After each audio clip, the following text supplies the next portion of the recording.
Firstly, we're going to hear from Professor Tony Dowell, who is the Professor of Primary Health Care and the Deputy Dean at the University of Otago here at the Wellington School of Medicine. And he's also a practicing general GP in the Island Bay Medical Centre. You'll know from his accent as soon as he speaks that he's from England and arrived here in 1997 to take up the inaugural chair of general practice. He qualified in medicine in Leeds, and when he was quite young went and worked in Malawi in Central Africa. So I didn't know this, that he and I had something in common, because I lived in that country when I was a child. He returned to the UK before he came here and was the director of Centre for Research in Primary Care at Leeds. So his current interests are in mental health, in research and in practice, and in communication in healthcare consultation settings. So Tony. Tēnā koutou katoa. So thank you for this opportunity to provide a primary care perspective to this summit meeting. And I'm going to build on the work of the morning, where we were presented with a lot of problem definition and outlining of issues. And this afternoon I want to provide a little bit more context, looking at primary care and general practice as a setting in which mental health care services are delivered. I want to look at some of the challenges that we face, particularly in terms of communicating with each other, and then move on to solutions and steps that we might take, and I guess looking for those Lumio proposals that we were thinking about before lunch. Just remind ourselves of what the aim of the day is, and that is to try and explore, for those who experience mental health and addiction issues, how those people can have access to the same quality of care and treatment of physical illness as everybody else, which to me begs two questions. Firstly, who are those who experience mental health and addiction issues? Are we talking about a small number of people or a very large number of people? And then also, what is the quality of physical care that's being offered to the general population? So primary care and general practice, I think, is important because, and this is the kind of sign that's over most healthcare facilities these days, I guess, expect a miracle today. 90% of all organised health sector care delivered through primary care and general practice. Nearly everyone, and we saw this morning, attends general practice and primary care. It's estimated that general practice alone would be responsible for between 50 and 70% of all the mental health care services that are delivered. And our main remit is addressing the mental health needs of those with common mental disorders to 30% rather than the 3 to 5%, although it's always been part, I think, of our brief to support the management of those with severe and enduring mental health problems. And it is a busy world, I think, from a mental health point of view. This is from some work we did a while back, mapping the prevalence of those who took mental health problems to their general practitioner. And 1 in 3 of us attending a GP in any year would have a diagnosable mental disorder, usually either anxiety, depression, or substance use disorder. And in addition, if we look at the workload of general practice and primary care, more and more we are recognising that from a physical health point of view, morbidities burdened due to lifestyle, so non-communicable diseases, are making up between over 75% of the workload of primary care, and that number is rising. And we also know that if we can do something about some of those lifestyle challenges, then risks and health risks are lessened. So all you need to see from this graph is that the bars are going down from left to right, and that means that if we can reduce some of the major lifestyle risk factors, so smoking, weight, physical activity and diet, then the risk of established long-term conditions, diabetes, myocardial infarction, stroke and cancer, drop quite dramatically. So this morning we were talking about the scale and magnitude of the problem. This afternoon also has to be about, if we take action, then we can do something to reverse those bad outcomes from a physical illness point of view. And I think that's a positive thing. And the management, not just of one condition, but of more than one condition, is now being seen as a very significant health challenge the world over. So an editorial from The Lancet, management of patients with multimorbidity is now the single most important task facing health services in developed countries. And that's very different to the approach which people have tended to take, which is to deal with single issues. And I think Richie mentioned this condition before, this paper before lunch. We know that mental health problems are the single biggest driver and determinant of decreasing quality of life. So when we're looking at multimorbidity, it is very, very important that health services single out and focus on mental health problems as the biggest driver of the problems that we face. And from a primary care point of view, again, we know many of these things. We may not necessarily be acting as effectively as we might do to address them, but none of the baseline information here will be a huge surprise to people working in the health sector, so that those with severe and enduring mental health problems do have a much higher risk of premature death. And as was mentioned this morning, the causes of that increased premature death is due to long-term conditions such as cardiovascular disease, cancer, and other physical illnesses. So I focus on the last 3 points down here in terms of what the role for primary care is we do need to do something about access to healthcare. That came through this morning. I'm going to talk a little bit more about that. I think at the moment there is perhaps lack of clarity about what the role and responsibility of primary care should be.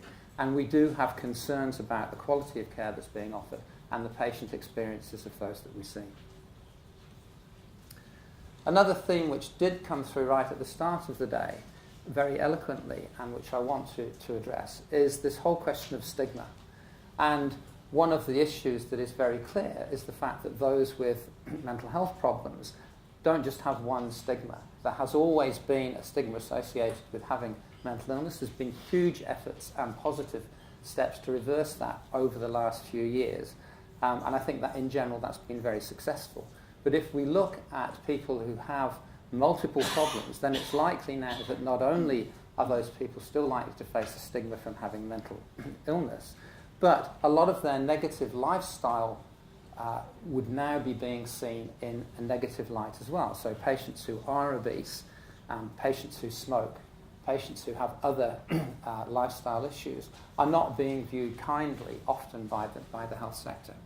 And I think that affects not just the people who are affected by that stigma, but also people working in the health services, that it's difficult for us to know how to respond to our own isms, my own racism, my own fatism. I need to think about when I'm actually working with people who have problems. And there's a lot of research on this. So, for example, if we take obesity as an exemplar, and I'll use obesity 2 or 3 times during this presentation, because in many ways it's a very significant comorbidity with many people with mental disorder, but also because it is a very significant issue for health services. So most GPs, and it goes for practice nurses as well, consider obesity as a disease, and they feel that the responsibility lies with the patient, and they see the characteristics of patients who have overweight and obesity issues in not very kindly terms. Access is also very clearly an issue, and in many ways I think it must feel for many patients like trying to get good access to healthcare is a bit like breaking into Fort Knox. And access is not just a single issue. There are financial barriers in terms of getting access. There's also system literacy barriers, that the health service is a complex system to try and navigate. When patients get to see us, they often report that it's not a particularly friendly environment in which they are then having to receive care. And for many people with significant mental health problems, life is complex. There is a chaos built into lives which is actually very difficult to negotiate on any particular day. So for those reasons, access is an important problem. And it may appear as if double jeopardy is you can't get tried for the same crime twice. Well, actually you can. Touching wires caused instant death. Not only that, you get a $200 fine. This is not fair. But for patients with mental health disorder, it's probably triple, quadruple, quintuple jeopardy in terms of how you might add it up. I also want to have a look in terms of the problem definition at systems issues. Now, all systems are perfectly designed to get the results that they achieve. And I think it's pretty clear that our mental health systems were not designed with integration in mind. They grew up as silos, and to a large extent, they are still siloed now. This is not an ancient paper. It is from France, so it's nice to say it with a French accent. Généraliste, psychiatrique, ami ou ennemi. The idea that in 2011 people could be suggesting that instead of being friends, GPs and psychiatry might be enemies. And this statement from the paper, even if the collaboration between GPs and psychiatrists is considered important, it remains very difficult and conditioned by numerous preconceived ideas. Now, the situation is much, much better in New Zealand, but there is still an element of that differentness between different parts of the health sector when we start to consider how we can work more effectively together. And there is clearly, given the disparate burden of morbidity borne by Māori and Pacific, an issue that we need to continue to address regarding how responsive and how culturally responsive the services that we're providing are, both in terms of long-term condition management and in terms of mental health service delivery. So if that's a canvas for the problem, what changes might we want to address and what might happen? And your task today, our task on an ongoing basis, is to try and, out of this complexity, produce some simple solutions. So Churchill said that. I think it was said probably even better by Avril Lavigne. Why do we have to go and make things complicated? These are the core components of life, and we just have to sort those out and everything will be fine. It's the first time that Churchill and Avril Lavigne have been on the same slide. So here's some ways forward that I now want to kind of scoot through. I like this quote from William Gibson. The future's already here, it's just unevenly distributed. So if we can find ways of picking out the best of what's happening now and debate and discuss it, then we've got a path forward. So today is a great start. And in fact, before today's been a great start too. The Lumio discussions, getting people involved, is a very positive thing. I want to make the case for primary care involvement. I'm going to look at what some of the things that are happening now, at systems, time and teamwork, and most importantly of all, I think acknowledging the resilience and the empowering work that we need to do to support those people who we're providing services for. So why is primary care important? Because, like many other branches of medicine, we claim to be holistic, and to some extent we are. So when Richie was talking about a life course approach just before lunch, that's what primary care offers. We will look at any problem from any person. And as part of that, I think primary care is aware of time and history and also of geography. So we recognise that illness is important in terms of families and time courses. We recognise that where people live is important in terms of their health and illness. And we would hope to have some acquaintance with the importance of uncertainty and the fact that people's lives often don't turn out in the way that they want to.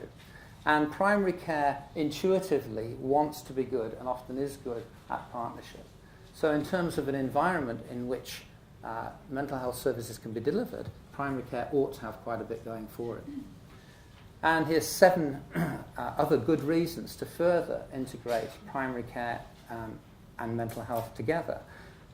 This is a big problem, depending on the scope and scale of who we might consider has significant mental illness. And so the whole of the health sector, I think, needs to be involved in this. And there is actually quite a lot of evidence, both locally and internationally, that when services are moved into primary care, then those services become affordable and cost-effective. And in general, there are good health outcomes from those services being delivered. So let's look at what's happening now, both locally and from overseas, in terms of where we might look for action points and what's important.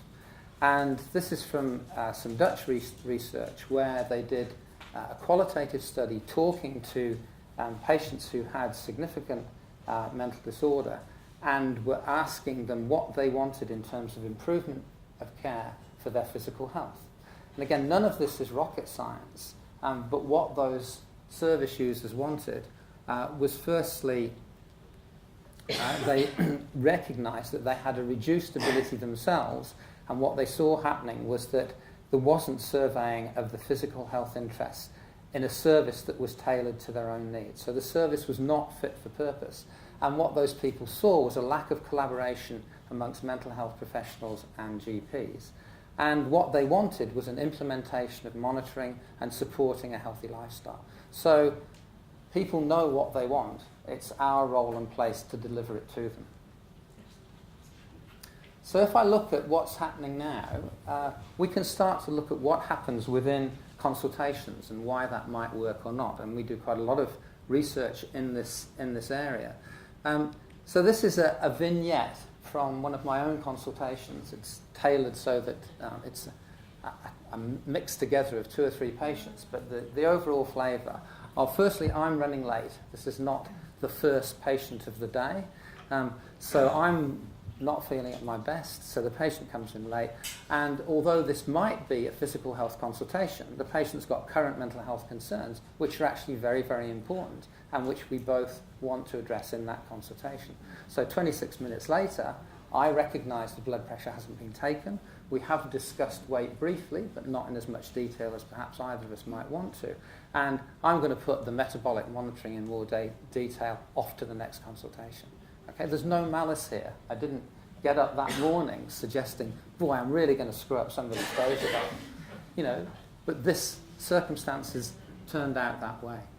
We also know that the system tries, and actually I think struggles both ways, that we struggle to deliver good mental health care to those with physical long-term conditions, as well as the other way around. So this is an observation of a diabetes consultation, and this is a nurse consultation where the nurse very appropriately has been told to make a link between mental health concerns and physical concerns. So she's saying, so there's a link being made between diabetes and depression. Do you have any issues with mood? And the patient starts off by saying, well, no, not really, but then actually starts talking a lot about mental health problems. The nurse and the patient have a really good discussion, which goes on for about 12 minutes, and then very abruptly the nurse says, okay, that's good, now teeth's the other area. That's the way the system has been told to deliver services, that it's you deal with this, and then you deal with that, and then you deal with the next thing. So we need to try and get a way of making sure that appropriate problems are addressed with appropriate time. And we know that there are many conversations which are difficult. We find it difficult to actually initiate discussions about mental health issues and lifestyle issues. Health professionals often talk in terms which are out of context with the patient's lived reality. We're good at checklists of facts and instructions. We're not good at protecting time, and the system itself often hinders good communication. And we know that patients at the moment are falling through the cracks. So this is a local audit on a sample of 50 patients with long-term mental health problems. And not unsurprisingly, many of those had not had their cardiovascular risk assessment done. There was some addressing of other issues, but not in as much detail as might have been. And the question remains, whose responsibility would that be?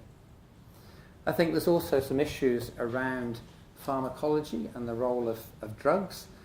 Here's a practice audit from a PHO looking at the prescription of antipsychotics.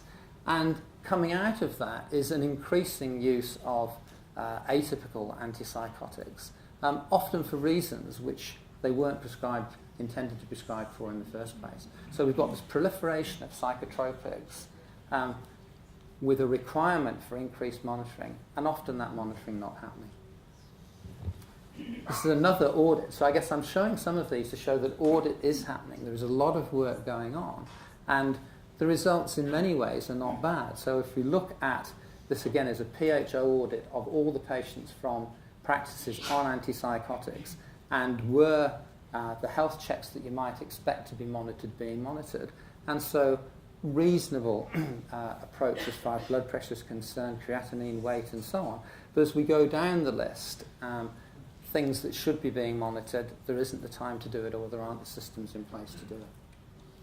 So, where do we take that to? Firstly, I think we want to be thinking realistically about solutions. And we know that for every complex problem, there's an answer that's clear, simple, and wrong. And at the moment, the health service is sort of littered with simple advice, which is probably not going to actually fit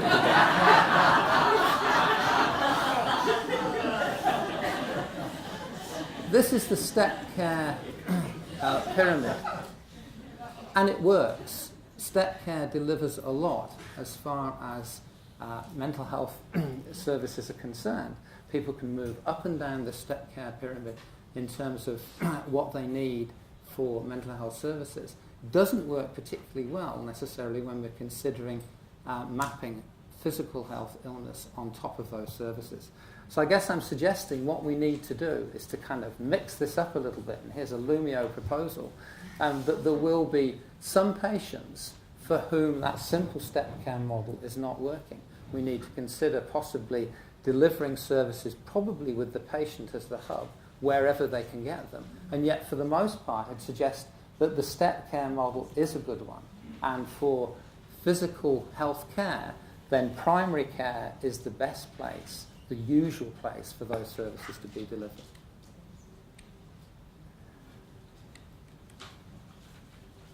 I want to make the point again that a lot of work is happening in general practice and primary care, and we can see that this is an audit over time of patients with schizophrenia who are being looked after from a long-term conditions perspective, and significant numbers are being enrolled in long-term condition management programs. They are receiving flu vaccine. They are having advice about alcohol and tobacco. So we have a strong platform, I think, in which to increase performance rather than suggesting that nothing is happening at the moment. And there are a whole range of existing healthcare initiatives which we can use as an example of best practice and build on them. So this is the Mental Health Liaison Programme locally in Wellington, which has now been running for well over 10 years. And in fact, it offers a means where, in this instance, patients with severe and enduring mental health problems can be referred back out from the mental health services to be looked after primarily by their general practitioner. The cost barriers are addressed through this scheme. Clients have a choice in which sort of service they want to choose. They develop a personal health plan which involves both the GP and relevant mental health services. There's a primary care liaison nurse dedicated to that scheme. There's a GP mental health education module built in as part of that work, and resources are provided for primary care. Now, this isn't the answer to everything, but I think it and many other projects like it put together do provide a platform from which we can begin to develop services even further. I think that we would do well to explore non-drug options, of which there are many in psychological medicine. I do like this notion of subliminal psychological therapy, because you wouldn't know whether you'd got it or not. It's like, yes, I paid my $44 and I've received something, but I don't know what it is because it's subliminal. But there are ways in which both at the individual patient level and at the group level, I think we can be helping people with their own problem solving, with building up resilience, and in the long term, making sure that psychotropic medication is tailored much more specifically to patient needs than perhaps it has been. These things are very easy to say. They are the key to everything that we need to do, and they are so hard. And all we need to do is just keep working at it. Many ways, health sector conversations are like this, what we say to dogs. Okay, so whoever's saying it, okay, I've had it, you stay out of the garbage, and what the recipient is hearing is just blah, blah, blah, blah, one word. Okay, we need to make conversations more real. We need to spend more time over them. And because of that, we need to find the time which at the moment is not protected within primary care, and in fact is not protected very well in other parts of the health service either. So the next Lumio proposal is that we create specific protected time and meetings amongst the people who matter in order to progress this work further. We were involved, a group of us here in the University of Otago, Wellington, in a project developing a toolkit for mental health service development. We worked with 4 partner DHBs. And when we did that, we went to them and they said, what would it take to develop your services? And they say, we want to know how to set up a meeting between primary care and secondary care. I mean, no, this is a big project. Come on, give us something that's complex and significant. No, that was it. They'd never had a meeting between the relevant people in primary care and secondary care. Furthermore, in a couple of the DHBs, there were people who hadn't met each other from different parts of the DHB. So when we started to broker those meetings, they said, oh, this feels good. I mean, it's that easy and that difficult, and in order for it to happen, we must make sure that the time is protected. Because even creating a simple tune well takes quite a lot of work, and part of that work, I think, is honest discussions about roles and who should be doing what, and also sharing wisdom and acknowledging that everybody has their own story to tell. And in particular, I think one element which is not done well at the moment is utilising the strength of NGO networks, NGO organisations, and also within NGOs themselves, deciding who can best contribute in this instance to how we link together physical health problems and mental health problems. So there's a role there for NGOs which I think is still relatively unexplored. And in order to help us do that, we have tools, and we're not using them anything like as effectively as we can. We live in an IT age which can do incredibly wonderful things, and by and large the health sector is not on the pace, and we can do better. Now on the left is a flip IT device. It's from the 13th century in the UK, and when you flipped open the leather wallet, inside there were bleeding times and astrological horoscopes in order to help with patient management. So we had all that history that we have only just caught up with. So now smartphone technology, we can start to give more information back to patients. We can start to share information more effectively between different elements of the service. At the moment, I still cannot send totally electronically a referral into Capital and Coast Health and get information back. This is ridiculous.